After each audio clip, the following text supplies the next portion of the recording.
Republicans actually speaking up and being rather blunt in the way they talk to Democrats that are out of line and the way they are spoken to is refreshing. It's been a long time coming. We'll get to more of that in a little bit. But first, this is a clip where Secretary of State Rubio gets into a very heated conversation with Senator Van Hollen. Here you go. Attorney Joseph Welch to cut through the hysteria with the simple question that marked the beginning of the end of that shameful era. He asked Senator McCarthy, have you no sense of decency? And I would ask you the same, Secretary Rubio. But you have shown through your words and your actions what the answer is. And I have to tell you directly and personally that I regret voting for you for Secretary of State. I yield back. May I respond? You may sit. Well, first of all, your regret for voting for me confirms I'm doing a good job based on what I know. Well, that's just a flippant statement, Mr. Secretary. Can I respond, Mr. Chairman? You may. I didn't ask. Senator, please let the Secretary have I'd be the floor. happy to, but then I can respond to his. Your time's up, Senator, and willfully used, I might add. Well, your remarks do not represent the view of this committee. Well, Mr. Secretary, please. Well, I'd like to. I can't respond to everything he said because much of these are untrue, but I'll go through a few. First of all, I'm actually very proud of the work we've done with USAID. For example, I don't regret cutting $10 million for male circumcisions in Mozambique. I don't know how that makes us stronger and more prosperous as a nation. I don't regret psychosocial support services. I raised Sudan, Mr. Secretary. Can I respond, Senator? Senator, I'd ask you to suspend. You had 7 straight minutes of I chose to use my time that way, Mr. Chairman. That's my right to Please use my suspend time that way. Secretary Rubio. Well, I can go on. I mean, there's other things here. We spent $227,000 for Big Cat's YouTube channel from USAID.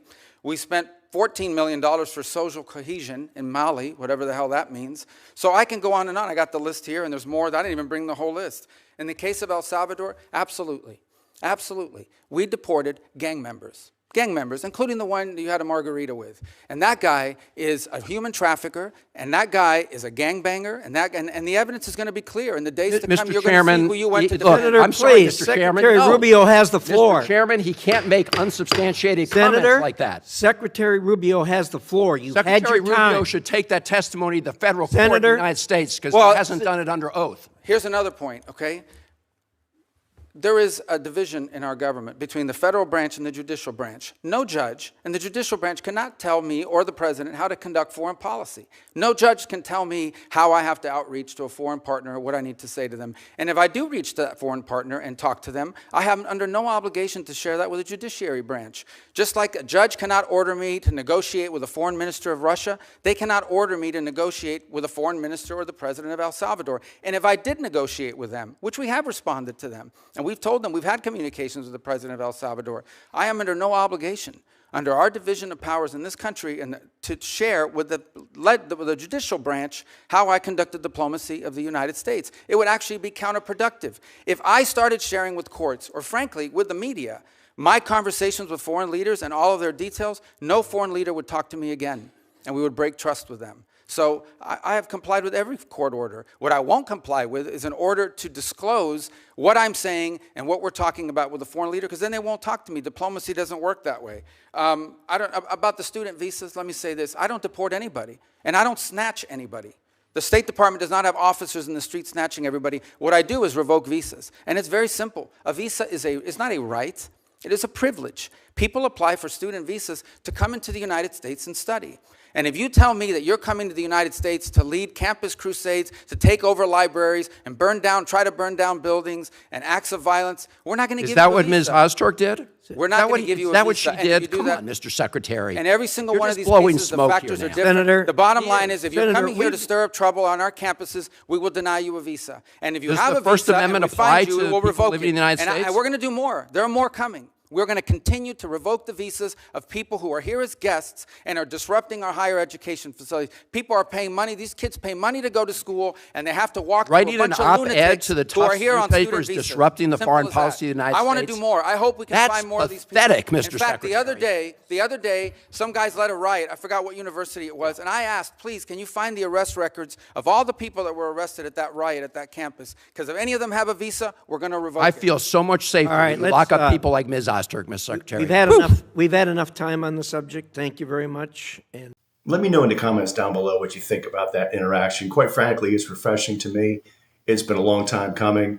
You know, for decades, I have watched Republicans be unnecessarily polite under the guise of, we're Republicans, we're conservative, we're going to, walk the high road. The problem is we've been taken advantage of for decades. And I think Republicans in general realize it, recognize it, and are really speaking up. So Secretary of State Rubio adds to a growing list of Republicans that are being very blunt in their conversations back towards people, whether it's individuals at a hearing or the News Corps, news press, news agents, reporters, being very blunt in their response to them, not overly rude and always accurate. So many times, Democrats want to restate, rephrase what's actually been done or is being done. Same thing with reporters. They want to wordsmith it in a way that is beyond counterproductive. And the next clips is just going to be a series as a refresher. These clips never get old, of other Republicans just rightfully, factually standing their ground and telling these Democrats, quite frankly, where they can go when they get out of line, when those Democrats or reporters talk to them and are inaccurate and or inappropriate. Here you go. I'll do what I've always done and represent the American people, defend this country, and make sure the Constitution is always upheld and the FBI is never weaponized. Maybe you should do the same. So you agree with the president when he says he doesn't know if he should uphold his constitutional duty? If you want to just keep putting words in my mouth, the TV cameras are outside. It was because President Trump forced you to cover it by highlighting it repeatedly over and over again. He had to shame you into covering it.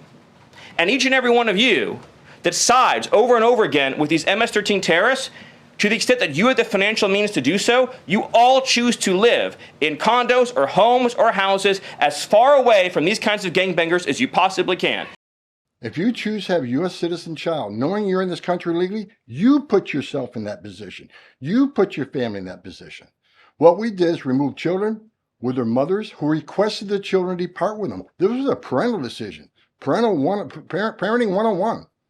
The mothers made that choice. And I tell you what, if we didn't do it, the story today would be Trump administration separating families again. No, we're keeping families together. Let me know in the comments down below what you think about that. As I said earlier, quite frankly, it's refreshing to me. Republicans for way too long have just let the narrative be dictated and or manipulated by Democrats. I think the country as a whole has had enough. I think President Trump didn't do such a good job in his first term when he was coming up with all these pet names for people. That was rather counterproductive. That wasn't the right way to do it.